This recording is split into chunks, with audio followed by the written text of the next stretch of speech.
Baik, yang pertama jumlah Al-Fatihah, jumlah ayatnya ada 7 ayat. Berapa ayat? 7 ayat. Berdasar keterangan langsung dari Allah di Al-Quran surah ke-15 ayat 87. Walaqad atainaka sab'an minal mathani wal Qur'anil azim. Sungguh Muhammad sallallahu alaihi wasallam kami telah anugerahkan kepadamu khusus atainaka khusus kepada Nabi Muhammad. Jadi ini memang kekhususan Nabi Muhammad sallallahu alaihi wasallam yang tidak diberikan pada nabi-nabi dan rasul-rasul sebelumnya.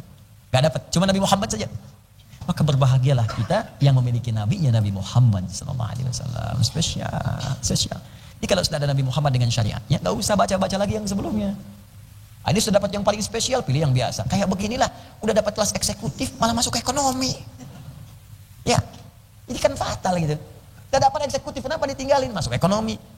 Misal gitu kan, itu gambaran saja. Dan ada yang lagi yang lebih parah, diberikan jalan yang baik yang benar, milih yang salah. Syariatnya Isa alaihissalam selesai. Syariatnya Musa tuntas. Sulaiman alaihissalam selesai paripurna. Ditutuplah disempurnakan dengan syariatnya Muhammad sallallahu alaihi wasallam. Ini penutup yang sempurna, yang paling bagus, keterangan ada semua. Ambil yang itu. Di sepanjang ada syariat Muhammad sallallahu alaihi wasallam, yang lainnya selesai. Apa di antara keutamaannya? Kata Allah, saya berikan spesial khusus untuk Nabi Muhammad. Jadi nanti ada keutamaan beberapa yang melekat pada Nabi Muhammad yang Nabi lain gak mendapatinya. Yang paling utama di antaranya Al-Fatihah. Kata Allah, sab'an minal mathani, 7 ayat yang diulang-ulang. Ulang-ulang setiap hari, setiap waktu. Tidak ada satupun 7 ayat diulang-ulang dalam satu surah, terus dibaca, diulang, kecuali Al-Quran. Dan bahasanya indah.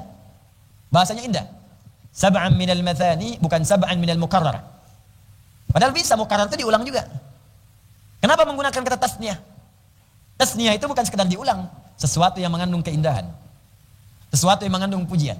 Dan sesuatu yang terus diungkapkan tanpa bosan kita kemudian menyampaikannya. Itulah mathani. Wah, jeli benar bahasa Quran, diksinya tepat. Makanya tidak pernah ditemukan ada orang mengulang Fatihah dalam sehari 17 kali, tapi bosan. Gak ada. Pernah nggak ada dapat pengaduan misalnya? Bahkan dari anak kecil sekalipun, mami, papi, papa, mimi. Misalnya kan datang, aduh aku pusing. Kenapa? Baca Al-Fatihah, tidak ada. Yang kecil, tidak. Yang remaja, tidak. Yang tua pun tidak. Coba Anda bayangkan, kalau orang sudah tua misalnya, sepuh taruhlah. Dari mulai balik, misal balik 10 tahun, usia sudah 70 tahun. Muslim dia, berarti 60 tahun. Setiap hari baca Al-Fatihah, 365 hari. Seharinya 17 kali, kalikan. 17 kali 365 ya dikalikan kemudian 12 kali 60. Nanti besok kasih tahu saya. Udin aja susah tuh nyarinya tuh. Ini gak mudah itu. Tidak mudah. Berapa kali coba bayangkan. Saya gak usah bicara 60 tahun lah. Yang mau saya maksudkan, pernah gak ada orang 60 tahun muslim mengeluh sakit kepala karena baca Al-Fatihah? Sehari 17 kali. Kalau ini bukan firman Allah, mustahil. Dengan cara apa lagi membuktikan kepada manusia bahwa Islam agama yang hak. Al-Quran mukjizat yang benar. Kalau ini buatan manusia, pusing. Karena sifat makhluk beda dengan khalik. Ciptaan makhluk gak akan sama dengan ciptaan khalik. Dan Al-Quran itu bukan ciptaan, bukan makhluk. Al-Quran itu firman, apalagi firman. Buatan Allah saja tidak akan sama. Makhluk saja gak sama, apalagi firman. Ini kita ciptaan Allah nih, makhluk kita ini. Manusia gak akan bisa buat seperti kita, gak akan sama. Bikin nyamuk aja gak bisa. Bikin nyamuk coba yang tidak kaku. Terbangnya cepat. Anda bayangkan, belum ditepok, udah terbang. Nyamuk. Pipi kita aja yang sakit, dia aja enggak. Bisa terbang, bisa enggak manusia bikin begituan? Enggak ada. Amerika negara adidaya membuat prototipe nyamuk, enggak ada. Paling banter baygon. Meraket. Itu aja, nyamuknya enggak. Itu baru makhluk, sedangkan Al-Quran bukan makhluk. Al-Quran itu firman, siapa yang bisa kemudian menyampaikannya? Enggak bisa. Makanya yang dibuat oleh manusia bacaan-bacaan, jangankan 17 kali, baca sehari 3 kali, pusing Anda. Baca. Buku paling bagus semuka bumi. Baca novel. Ketika cinta bertasbih, ketika tasbihnya hilang, ketika ayat-ayat macam lah. Baca aja pokoknya lah. Baca. Iya. Ayat-ayat cinta, ayat-ayat putus, ayat-ayat ini. Baca udah Anda. Apapun itu. Ya, mau novelnya si Fulan, novelnya ini, novel macam-macam. Enggak ada orang baca 3 kali sehari. Baca lagi. Paling-paling hari kedua, bosan, lempar. Kenapa? Bosan, datang saya. Tanya aja, saya bacain tuh novelnya, halaman keberapa, halaman posisi keberapa, kanan, kiri, depan, atas, bawah, apal saya. Tapi suruh baca lagi, nggak mau. Al-Fatihah tidak. Allahu Akbar. Subuh tuh 2 kali, zuhur dibaca 4 kali lagi. Yang lebih dahsyat, nunggu zuhur, duha, dibaca lagi. Baru subuh muncul syuruk, dibaca lagi 2, tapi nggak pernah ngeluh. Coba, ini luar biasa. Al-Fatihah. Makanya Mathani dibaca diulang-ulang, tapi nggak ada orang bosan. Coba mungkin di antara anda, bapak atau ibu di bawah ada yang dokter, pernah nggak ada yang masuk kepada anda di poli anda, ada keluhan pusing karena baca Al-Fatihah? Nggak ada. Ya, pusing bu dokter, kenapa? Ini saya baca Al-Fatihah 17 kali, nggak ada. Mustahil, firman Allah. Mathani. Nah, bagaimana coba kita menghadirkan keyakinan lagi? Kalau nggak yakin juga menurut saya ada yang terhalang di jiwanya itu. Kalau mau percaya gini deh, maaf ya. Bandingkan dengan kitab lain deh, bawa kitab lain atau teman-teman misalnya di agama lain kita hormati ya, hormati yang lain, jangan paksa dengan macam-macam. Tapi coba kita ingin mengukur kebenaran risalah keislaman kita, kebenaran agama kita, bandingkan baca buku lain, kitab lain. Rasakan, ada nggak seperti nikmatnya baca Al-Fatihah ini? Baca 17 kali, ada nggak orang baca di kitab lain? Kepercayaan agamanya dibaca 17 kali. Saya buat umum aja ya, sebab kalau saya bikin khusus spesifik langsung disebutkan, habis ini tersangka saya. Kita husnudzon yang baik-baik ya. Jadi kita umum saja bikin ya, bikin umum. Tapi untuk perbandingan bikin ya. Jadi spesifik baca. Nggak ada. Yang kedua ingat ya. Karena sifat-sifat itu melekat pada firman Allah Subhanahu Wa Taala dan sifatnya risalah dan sifatnya petunjuk, akan ada musuh namanya setan. Setan. Jadi kalau kalimatnya langsung petunjuk dari Allah, setan akan bergerak. Kalau bukan dari Allah, setannya nggak gerak. Makanya Al-Fatihah itu nggak ada orang bosan baca Al-Fatihah, baca Al-Quran nggak ada orang bosan. Tapi ketika dibaca ngantuk. Silahkan cek, cuman Al-Quran nggak pernah bosan, tapi kalau dibaca ngantuk. Silahkan cek. Toha. Itu baru 2 huruf tuh. Ada yang baru sehuruf, wah udah berat kepalanya. Nun. Baru nun tuh, ya, udah berat kepalanya, ngantuk. Kata memang setannya bekerja, makanya ketika mau baca berlindunglah kepada yang tidak pernah tertidur apalagi ngantuk. La ta'khudhuhu sinatun wala naum, supaya dilindungi. Makanya jangankan baca Quran seperti biasa, dalam salat pun bisa ngantuk. Silakan cek dalam salat bisa ngantuk.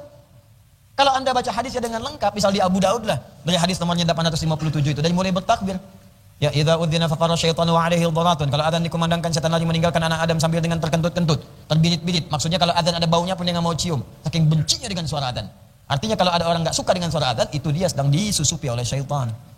Karena di hadis cuma setan yang nggak suka suara adzan, disusupi, kita doakan. Kalau manusia biasa ditinggalkan, makanya jarang orang saat adzan berkumandang itu ya bisa ada perasaan nggak suka. Umumnya rata-rata mengingatkan, akhi itu, bro sudah adzan nih, karena setannya pergi. Fa idza tumiba fa'ada, kalau adzan selesai maka setan balik lagi. Maka dia bisa mengatakan yang ditanya, tenang aja bro, baru adzan, belum qomat. Itu. Ya, hatta idza kabbara, sampai dia kemudian bertakbir, Allahu akbar, takbir. Faqala syaitanu udhkur kada. Saat dia mulai bertakbir itulah syaitan kemudian mengingatkan, ingat ini ya, ingat itu. Ingat ini, ingat itu. Ingat ini, ingat itu. Ingat, enggak percaya silakan. Misal, sebentar ya. Honda Fred putih B1152 ZFT. Ya, mohon dipindahkan parkirnya. Mungkin bukan parkirnya, mobilnya yang dipindahkan.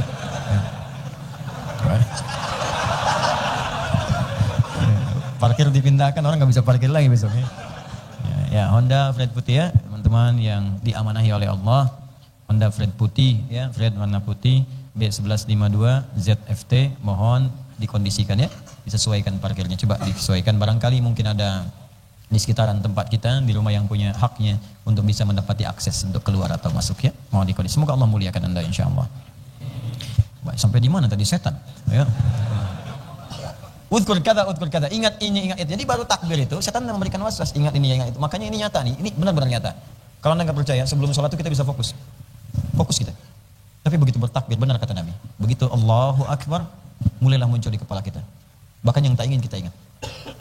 Nggak percaya nanti ya, Anda malam bangun tahajud, walaupun cuma 2 rakaat, bangun Anda akan terngiang dengan kalimat saya ini. Sebelum takbir Anda fokus, khusyuk ya Allah, khusyuk. Begitu takbir, Allahu Akbar muncul. Bahkan kalimat saya ini pun akan muncul lagi. Ingat ya, kata Ustadz Adi, begitu Anda bertakbir akan muncul, itu setan. Itu bukan saya, setan itu. Itu akan muncul. Nah makanya sering membuatkan kepada kita itu, walaupun kita baca Al-Fatihah, kita baca. Cuman gangguan datang, ini menunjukkan bahwa itu firman Allah yang nyata. Kalau bukan firman gak akan diganggu. Konser musik ada gangguan, silahkan cek. Nggak tahu pokoknya apalah, yang nyanyi, yang geleng, gak ada gangguan. Setannya ikut geleng-geleng, cuma ditiup nafas. Beres. Gak ada gangguan, lancar biasa aja gitu. Katanya memang setannya gak butuh ganggu lagi. Kalau setannya ganggu, setannya bermasalah, gak ada kerjaan dia. Kurang elit setannya. Oke, yang diganggu tuh yang orang sholat, yang baca Quran. Ini menunjukkan itu nyata firman Allah. Kalau bukan firman Allah gak akan diganggu. Kalau itu bukan mukjizat gak akan diganggu. Ini menunjukkan agama kita itu benar. Risalah yang dibawa Nabi Muhammad itu nyata, benar. Kita sekarang sedang beragama dengan benar. Jadi jangan keluar. Tapi karena cinta, meninggal habis tuh cinta. Habis. Yang kita cintai yang hak. Billah. Qul in kuntum tuhibbunallaha fattabi'uni. Kalau kalian serius mencintai Allah, ikuti Nabi. Itu hak. Makanya sab'an minal mathani. Ya, maka Allah turunkan 7 ayat diulang-ulang. Itu Al-Fatihah. Al-Fatihah tidak membuat bosan, tapi sering menghadirkan musuh untuk menghambat kita membaca dengan benar. Sebab setan itu berkepentingan. Kalau kita nggak benar baca Al-Fatihah, maka fungsi yang 10 ini hilang. Asy-Syafi, Al-Kafi, Ar-Ruqyah hilang. Kalau kita nggak benar bacanya, nggak dapat kita ini. Fungsi pengabulan doa, fungsi kesembuhan, fungsi ruqyah hilang. Di setan punya kepentingan. Sebelum baca Al-Fatihah, bikin nggak fokus kalau bisa salah bacaannya. Kalau bisa salah, kan tiba-tiba baru takbir langsung amin. Allahu Akbar. Ya. Pikiran kemana-mana, amin. Ada yang baru takbir baca surat, ada yang begitu. Pernah kejadian. Allahu Akbar, baca. Alif Lam Mim, Al-Fatihah, kata makmumnya tuh. Ada. Karena memang setan nggak suka dengan ini. Kalau kita benar bacanya, udah putus asa deh setan, bunuh diri. Selesai. Sudah beres. Paham ya?